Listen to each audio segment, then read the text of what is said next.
Welcome mates, I'm BloodThirstyLord, but you can call me Lordy, and today we're back on a new game, and that is Crisis Core Final Fantasy VII Reunion. All graphics being remastered in HD, fully voiced dialogue, and new soundtrack arrangements to make a dynamic new retelling of a beloved classic. The general consensus of the story behind this game follows the story of Zack Fair, a young warrior admired by the boy destined to save the world, trusted by men renowned as heroes of legend, and loved by the girl who holds the fate of the planets in her hand. The tale of Zack's dreams and honor, the legacy that connects him to Cloud, is revealed in full in this grand saga that has broken limits of a HD remaster. And that is what this game is, and I'm very excited. And thanks to the team at Square Enix, as they provided me a free code of the game to be able to highlight it on the channel today. Make sure to click the subscribe button and also the bell notification button with all notifications on to keep up to date, and also press that join button to become a member on the channel. So without further ado, let's get straight into this. And the objective is to highlight a review of the game with a couple of hours of gameplay that I've had, and the reasons why I've determined that this game is fun and you should consider it. And in the most recent years, I haven't played too many Final Fantasy games. I've been kind of out of the loop for the most recent years and the most recent titles, but I've come back to play this game, and I'm glad I have, as I was able to get a new experience here with a remaster of an old game. And it's really cool to see how it comes back to life and how they've modernized the game in certain compartments, as we'll go through within this video. And we'll have some moments towards the end of this video highlighting the general gameplay and the consensus of what you will expect when playing a chapter in Crisis Core Final Fantasy VII Reunion. So the first element that does speak out to me is the story. It's quite interesting and it's very captivating. Even though it's an old game and a retelling of an old story that I didn't experience in the first game, that I get to experience here, because I didn't get to play the first one, the first original copy of this game. And playing the remastered edition gives me that benefit of having a great story being told, alongside the dynamic of characters, which seem to be very two-dimensional initially, and then end up building more of a complexity to what they actually are, and what they actually have as motives within the game. Which I do like, because you see pretty much like a brother figure, and then it changes into this whole different demeanor, things go wrong, what's going on, and you're trying to find out as you're going through the story. It's really fun. I don't want to spoil the story, in case no one's actually experienced it, because the unraveling of the story itself is something that you want to experience when playing this game. It's a big component, since the gameplay does have a lot of story components to it, and it's always flashing back and forth between gameplay and also the cinematic on the storytelling of the game itself. And on the other side of the spectrum being the gameplay. Gameplay is a big component of this game as well, and it has been revisited, as it's changed quite a bit. And we'll discuss what the gameplay loop is, because it's kind of intriguing, but then alongside that you have the actual comparison to the old Final Fantasy VII remakes that happened recently as well, which I believe has the same combat system, if I'm not mistaken. And within this combat system you have a couple of abilities, being like a hack and slash ability, a guard ability, the ability to roll, which would be the best form of invasion, but obviously based on your timing. Perfect rolls mean you take no damage and negate everything. Pretty much having the identity of iframes being invincibility frames on your character, so it's great to see. But then if you guard, you'll take a bit of damage, but not the full duration. If you get hit by ability, you take the full damage. And there's other components in the game, like your pots, your items that you can use in your inventory in certain points of the fight to get certain resources, or just increase your health overall. And then you have another system being the DMV system. And this is kind of intriguing, because at first, and I think I still don't get it properly, but there's certain digits, and those certain digits are met, you get passive benefits. Then you get the imagery above it. Those images match each other as well. You get a certain special or certain ultimate status that is catering to that friendship or that relationship with that character that's being displayed.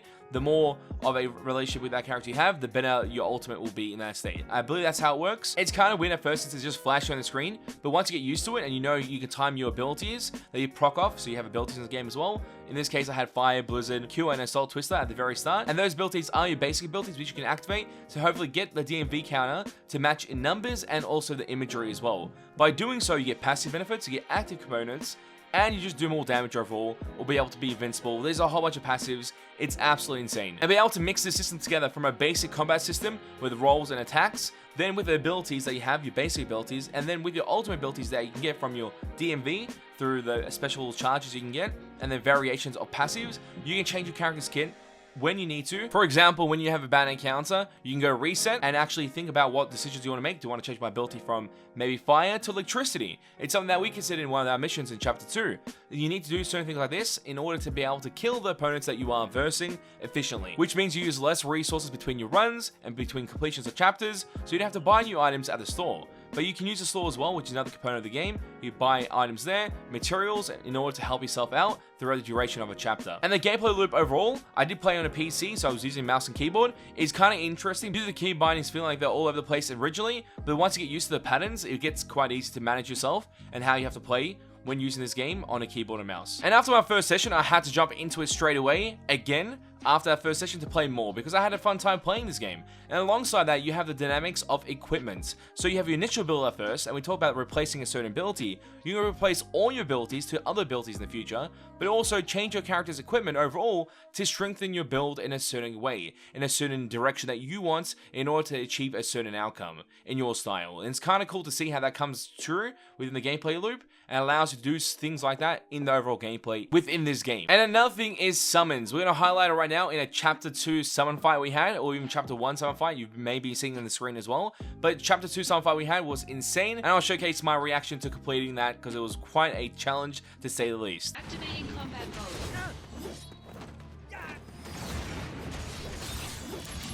Range ability? I might have to use my other abilities then. Instead of using range, yeah, I should use the yellow bar when anytime it's close to me. There's ways to balance it out. Nice dodge. Oh, that wasn't good.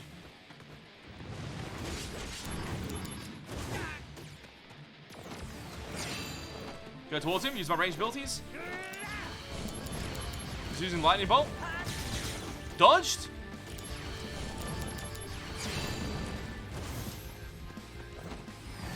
No, dude.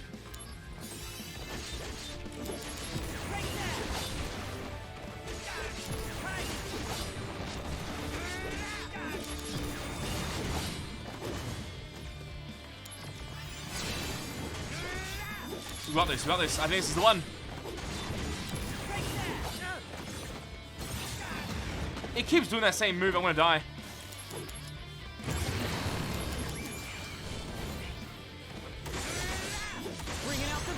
Ogre slash level 3. Special move. Clean, clean, keep going, keep going. Destroy. Hope this breaks the ability. Please break it. There you go, ability power 0. That's not bad. It's gonna fly away. I took damage, that's not good. Range abilities maybe now. Make it use laser orbs.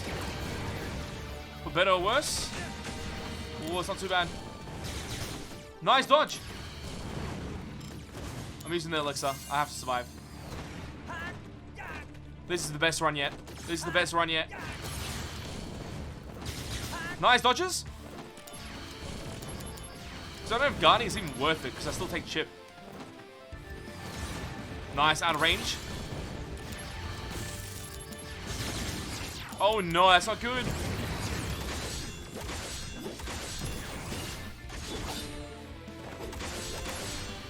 Nice, broke it.